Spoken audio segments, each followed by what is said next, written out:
Hey, you guys, on today's show, the Supreme Court once again showed that ass. Let's talk about it today on the Angela Box Show. Hello, my name is Angela Box. Show your fucking money.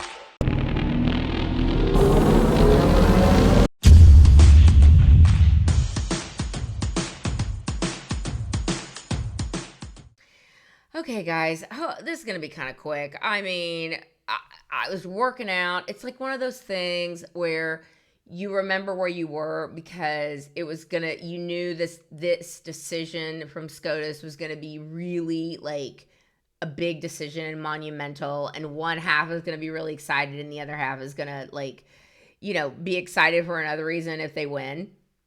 So when the tariff decision came down and it said SCOTUS strikes down the tariffs, I was like, y'all, I remember a couple months ago, we had all kinds of people on these mean streets of Twitter telling us that it went really good in oral arguments. Like, I don't get it, man. And so when they struck it down, Trump came out and he was in full beast mode, man. I was telling my husband, I go, man, I love Trump like this. I love it when it's like impromptu and he's got a little bit of fire in his belly about something, like he's pissed about something. And the way he just can pivot and just not pivot, just go from thing to thing to thing to thing, like laser focused. So brilliant, this guy, like brilliant. First of all, I still don't know when the man sleeps, okay? But when he is upset about something and he kind of does something impromptu, it's generally speaking really great. And yesterday or Friday was no exception. Okay, so the first clip I'm going to show you is not actually from the conference, although Trump did talk about this guy at the press conference. He went to Georgia the day before, and he told the story, and, again, the media will not talk about this.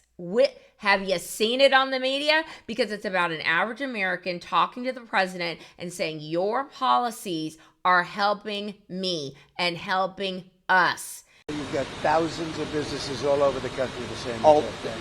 We've taken it away. They were ripping us off. Every country in the world was ripping us off. And to think that we have to be before the Supreme Court on a thing like this. Here's a man virtually going out of business, and now he's got a thriving business, hiring people, can't get enough people. And it's all because of tariffs. I had Novartis come in yesterday, a big drug company. They're building 11 factories, 11 drug plants for prescription drugs in the United States. I said, why are you doing that? He said, one reason, tariffs. And what this man said, that the media won't report, but I am so glad that Trump said it. He said that, Mr. President, until you came in, he had a steel plant. He said, we were working one day, what did he say? One day a month or something crazy. Like, yeah, one day a month. And he said that since you came in and put those tariffs down, we are working double shift. We're going to have to go to 24 hours soon. People are having overtime out the ass. I'm hiring people like I've never hired anyone before. And he said, Mr. President, it's like that up and down, up and down. So the people he knows, the businesses or owners he knows are saying, because of tariffs, we're not going to go out of business. Because of tariffs, we actually have a fighting chance. And, I'm old enough to remember all you little populist Democrats, like the Ralph Nader types or the Bernie Sanders type even. Like, you used to think that building in America was a good thing. I mean, like, you literally are the head bitches of all the workers' unions. Further, what they have said is that we need to not worry about manufacturing in America, because what we should establish is a policy of unfettered free trade. We don't need tariffs. What we need is to allow corporate America the freedom to throw American workers out on the street, people who are making 15, 20, 25 bucks an hour, healthcare, pensions, throw them out on the street because somehow, Madam President, we are going to create wealth in America and good paying jobs in America. As we shut down plants, we move to China, corporations there pay workers 20, 30 cents an hour, and we bring the product back into this country. And anyone who goes shopping in a mall knows how difficult it is today to find the product made in America. But that is the philosophy. And I have to say, in that regard, the champion, and he is honest on this one. Senator McCain has been criticized recently for not being the most honest candidate we have seen in terms of his ads and so forth. He has been honest on this one. He is the lead advocate of unfettered free trade. And that's an also important part of this right-wing ideology, that it is good for America that corporations can go to China and bring products back into this country. Like, when did it become okay for you to take a shit on the American worker and to just dismiss that person as MAGA? And we don't care about that guy. That guy's, ew, he's got herpes. Like, get away from me. When did it become like that was your stance? When you started sucking the teat of all these globalists, and yet you still claim to say with a straight face that you care about the working man. But those tariffs, no. I like that we pay outrageous tariffs to ship our goods overseas, and we don't collect any money from these a-hole countries who are literally bending us over the couch and doing unseemly things to us with no lube. Okay? So basically, yeah, the Democrats are like, nah, man, we have such TDS, and this is the tip. They're like, our TDS is such an 11, okay? It's an 11 24/7, all right?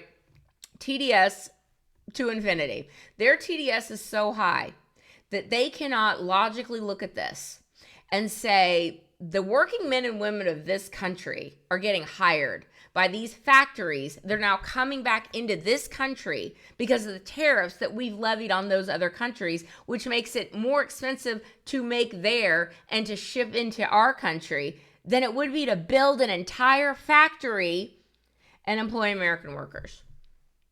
When did the Democrats think that fighting against that was okay? Because of their stage 11 to the moon and back TDS. Like, that's the thing.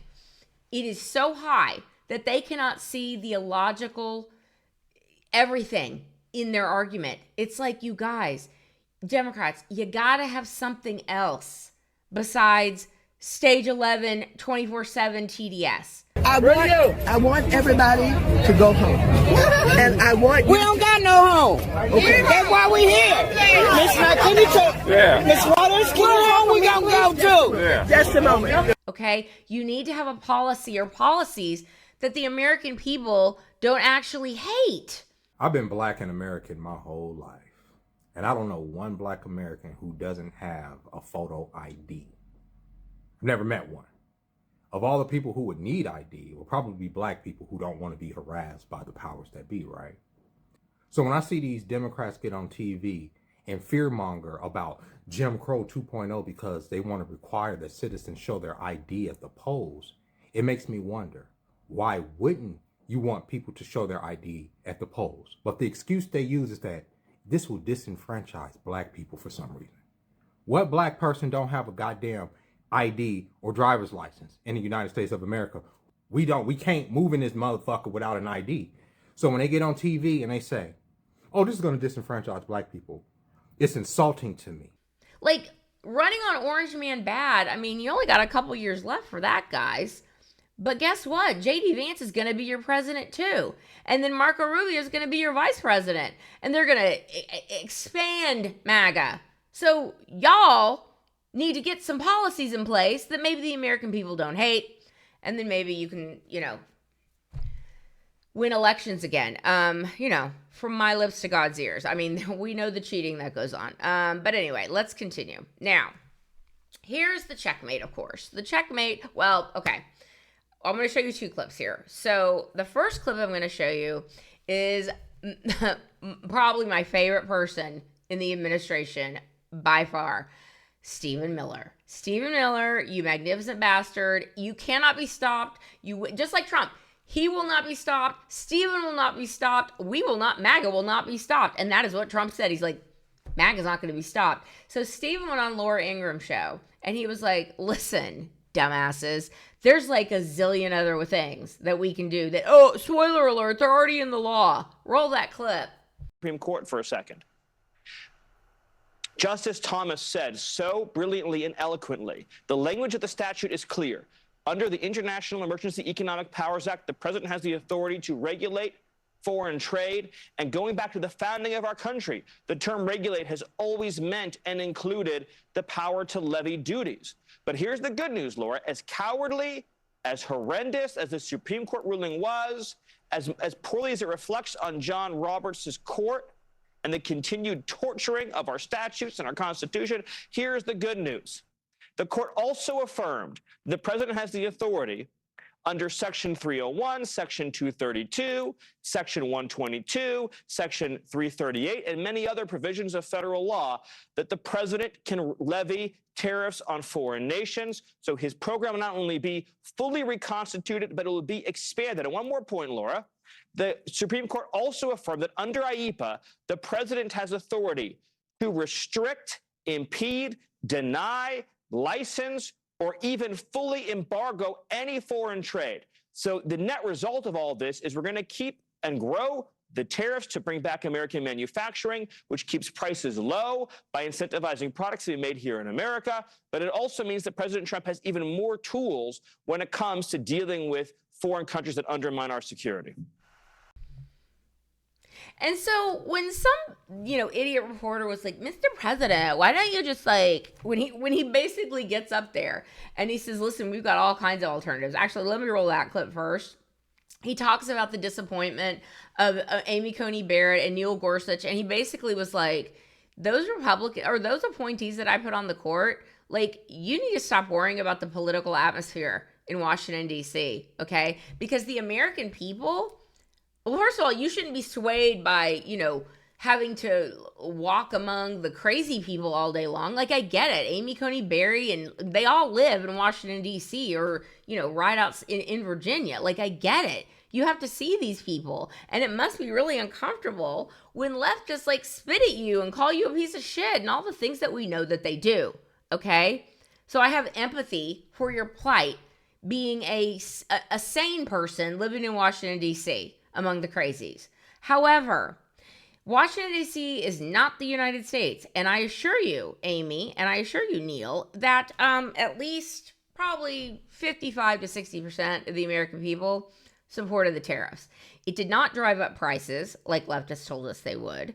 And it was really, really good. But Trump says, we've got a lot of options. Roll the clip of him yelling at the Supreme Court and then letting us know there are other options. Roll the clip.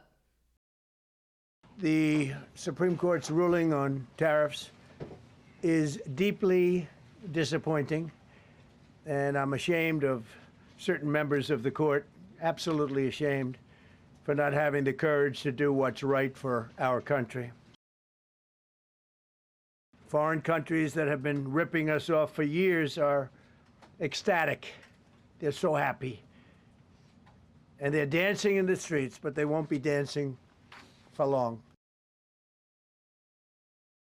I am allowed to cut off any and all trade or business with that same country. In other words, I can destroy the trade. I can destroy the country. I'm even allowed to impose a foreign country destroying embargo. I can embargo. I can do anything I want, but I can't charge $1. Other alternatives will now be used to replace the ones that the court incorrectly rejected. We have alternatives. Great alternatives. Could be more money. We'll take in more money. Yeah, a lot of people smarter than me on X were listing a bunch of statutes that Trump is going to be invoking. And basically it's they can't stop him at all. Literally. It's already in the law. And so one of these dumb reporters during the press conference, which again, Trump, total beast mode, go watch that press conference. If sometimes you feel like Trump rambles on or he just, goes, there's too many tangents, go watch this one. Because when Trump has a fire in his belly, watch out.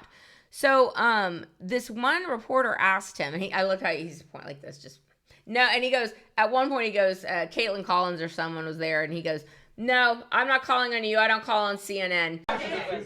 No, you please. I'm not talking to you. I don't talk to CNN. It's fake news.